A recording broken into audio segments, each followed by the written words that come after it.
কলকাতা হাইকোর্টের প্রধান বিচারপতি অরুণ মিশ্র এবং বিচারপতি জয়মাল্য বাগচির ডিভিশন বেঞ্চ সারদা কাণ্ডে সিবিআই তদন্তের আবেদন জানিয়ে দায়ের করা জনস্বার্থ মামলার শুনানি।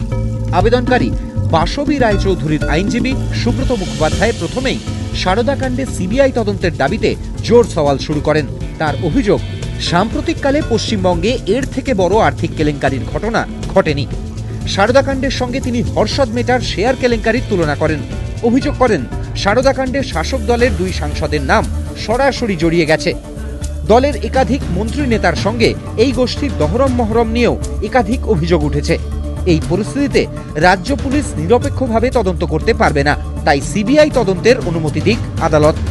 এরপরই সেবির আইনজীবীর বক্তব্য জানতে চায় আদালত। তিনি বলেন, সেবির তদন্ত শেষ, সারদা গোষ্ঠীকে 3 মাসের মধ্যে আমানতকারীদের টাকা ফেরতের নির্দেশ দেওয়া হয়েছে। এরপর সিবিআই এর অবস্থান জানতে চায় আদালত। সিবিআই এর আইনজীবী হিমাংশু দে বলেন, ইতিমধ্যেই অন্য কয়েকটি রাজ্যে বেশ কয়েকটি ভুঁইফোড় সংস্থার বিরুদ্ধে তদন্ত শুরু করেছে সিবিআই। অসমে সারদা গোষ্ঠীর বিরুদ্ধেও তদন্ত শুরু হয়েছে। এরপরই বিচারপতি জয়মাল্য বাগচি মন্তব্য করেন, সারদা কাণ্ডে সিবিআই তদন্ত নিয়ে আদালত গুরুত্ব দিয়ে ভাবনা চিন্তা করছে, কারণ রাজ্যের সীমানার বাইরেও এই ঘটনার প্রভাব রয়েছে।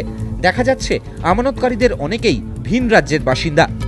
বিচারপতির মন্তব্য শুনেই রাজ্যের আইনজীবী অশোক কুমার বন্দ্যোপাধ্যায় বলেন, রাজ্য পুলিশ সবেমাত্র তদন্ত শুরু করেছে। গ্রেপ্তার করা হয়েছে সারদা গোষ্ঠীর কর্ণধারকে। তদন্তের জন্য রাজ্যকে আরও একটু সময় দিক আদালত। রাজ্যের আবেদন মঞ্জুর করে সারদা কাণ্ডের তদন্তের অগ্রগতি নিয়ে 2রা মের মধ্যে সরকারকে হলফনামা দিতে নির্দেশ দেয় আদালত। আইনজীবী সুব্রত মুখোপাধ্যায়ের আবেদন মঞ্জুর করে দেশে সারদা গোষ্ঠীর যে কোনো সম্পত্তি হস্তান্তরের ওপর নিষেধাজ্ঞা জারি করে আদালত। সংস্থার সমস্ত ব্যাংক অ্যাকাউন্টে লেনদেনও বন্ধ করার নির্দেশ দিয়েছে হাইকোর্ট। এই মামলার পরবর্তী শুনানি 3রা মে। এদিকে অসমের সারদা সহ প্রায় 100টি ভুঁইফোড় সংস্থার বিরুদ্ধে সিবিআই তদন্তের নির্দেশ দিয়েছে সরকার। বৃহস্পতিবার একথা জানিয়েছেন অসমের মুখ্যমন্ত্রী তরুণ গগৈ। ধ্রুবজ্যোতি প্রামাণিক, এবিপি আনন্দ, কলকাতা।